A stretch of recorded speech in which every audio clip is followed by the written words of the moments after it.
Буџетот за следната година е скроен врз реални проекции, сметаат економистите. Според нив, остварлив е економски раст од 3,8% и намалување на инфлацијата до 2,5%.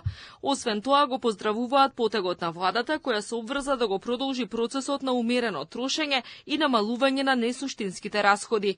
Тие сметаат дека Министерството за финансии било предпазливо при кроењето на државната каса и ги имало в предвид економските ризици кои доаѓаат од санкциите кон Русија и геополитичките тензии. Затоа задолжувањето било исклучиво за враќање на стари долгови и за покривање на дефицитот, кој исто така се намалува споредено со 2025 година. Сите овие случувања делуваат на нивните предпазливи официјални соопштенија и проекции.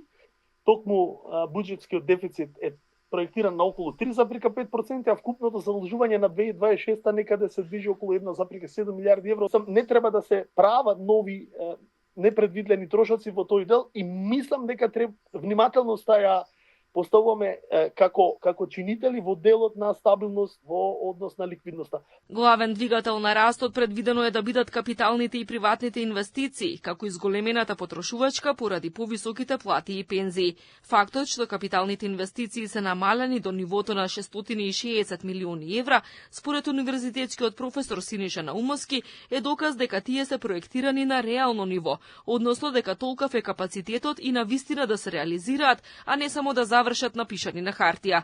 Поголем дел од парите ќе се потрошат за автопатите што ги гради Бехтел и Енка, за други инфраструктурни проекти, како и за инвестиции во одбраната согласно барањата на НАТО. Тоа предизвикува на еден начин поголема предпазливост дека реално може да се очекува поголема исполнителност.